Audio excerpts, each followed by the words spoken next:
Hello, I'm Lucy Davis, Curator of Flemish and British paintings at the Wallace Collection. I'd like to talk to you about one of our most famous and well-loved paintings, The Rainbow Landscape, by the great Flemish painter Peter Paul Rubens. I'd like to share some insights into this painting and also some new photography commissioned especially for my book, Rubens, The Two Great Landscapes. Firstly, you will be struck by its great beauty and monumental scale. It is over 230 centimetres or 7 foot long. Its ambitious panoramic scope, bold composition and vibrant colour range make a strong impression, and it deserves its central place in the hang.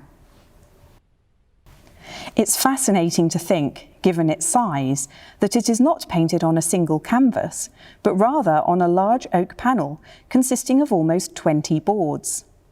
Some of the board joins are clearly visible to the naked eye.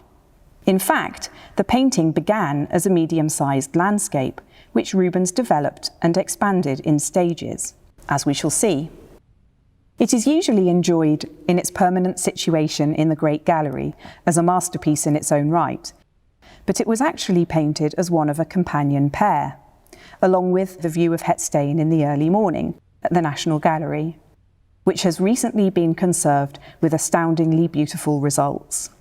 It has been lent to us for our exhibition, Rubens, Reuniting the Great Landscapes, where the visitor has a once-in-a-lifetime opportunity to see the two paintings together for the first time in over 200 years in our exhibition galleries.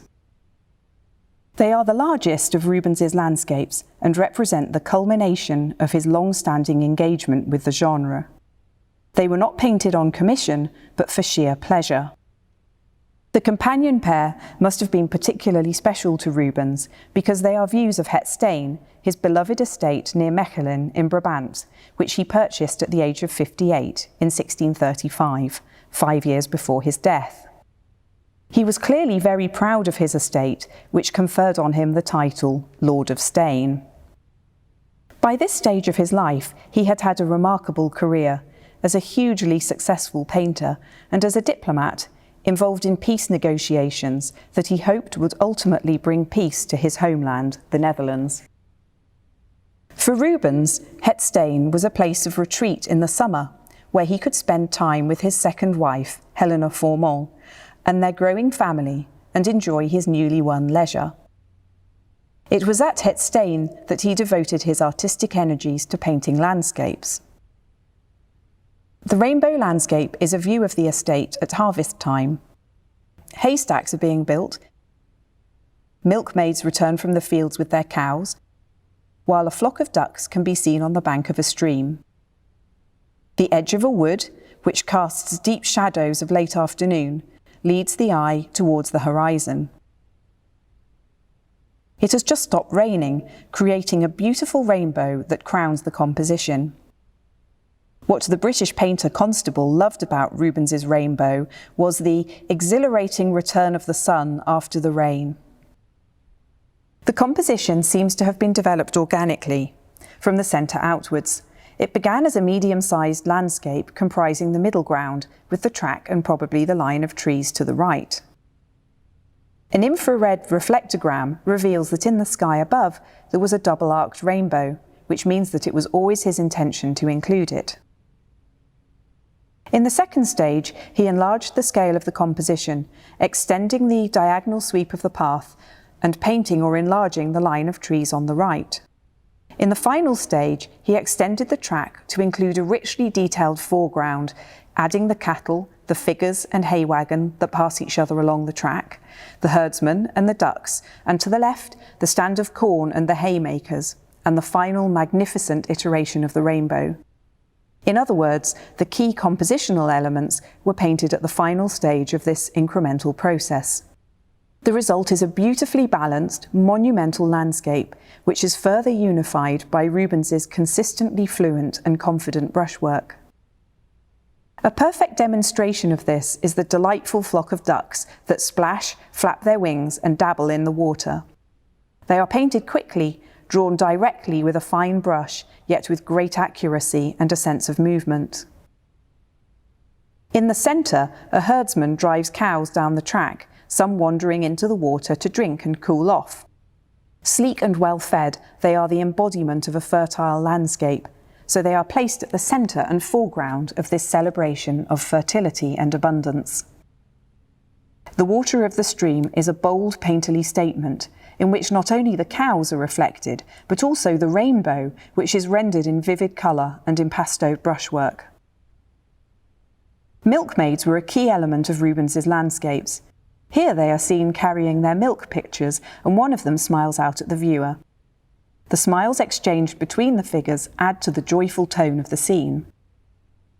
Behind them is a harvest scene, a serene vision of plenty. A golden stand of wheat with impastoed dabs of yellow, white, red and blue, and beyond it harvesters building haystacks. Beyond stretch acre upon acre of tree-lined pastures, eventually dissolving into an elevated blue horizon. All of this pictorial space is organised through colour, following a convention of Flemish landscape painting, a transition from rich brown in the foreground to emerald green in the middle distance to ethereal blue on the horizon. Above this shimmering landscape arches a magnificent double-arced rainbow, which gives the painting a visionary, dreamlike quality. Since antiquity, the rainbow as a fleeting optical illusion had been considered to be the ultimate challenge to the painter. Rubens meets this challenge with his characteristic self-confidence. He once said that, "My talent is such that no undertaking, however vast in size, has ever surpassed my courage." Here, the rainbow unifies the stormy sky, dark and light, into a glorious whole. It is painted in broad sweeps of the brush, right to the edge of the panel. The tops of the trees were painted over it when the paint was still wet, creating a wonderful humid effect. The second arc is painted in the top right corner of the panel, in an area where blue-grey glazes were rapidly painted over the luminous beige priming layer, which Rubens left exposed to create the dynamic sky. Leaving the streaky beige priming layer exposed was a technique that Rubens frequently used and can be seen in his oil sketches, and creates a very spontaneous and open-ended effect. On a painterly level, the colours of the rainbow unify the composition, reflecting pink, yellow and blue highlights across the pastures below. Incidentally, the two tiny horses demonstrate a remarkable feature of this painting, which is the combination of the boldness of composition and execution in places, with minutely rendered details. Rubens painted a rainbow in a number of landscapes. Here, in the rainbow landscape, he depicts it for the only time in a recognisably Flemish landscape, rather than in Arcadia. But here, in this earthly paradise, it heightens the sense of harmony and peace in a similar way.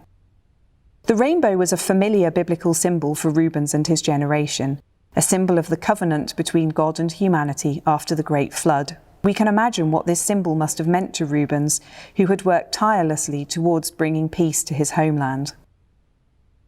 Rubens kept this painting of his beloved estate to view in his home. We today can experience the delight he took in the beauty and restorative powers of nature and his breathtaking skill in recreating it in paint. The sense of peace and optimism it renders is as powerful in our difficult times as it was in Rubens's day. Thank you for listening, and please join us for our exciting Rubens theme programme during the run of the exhibition.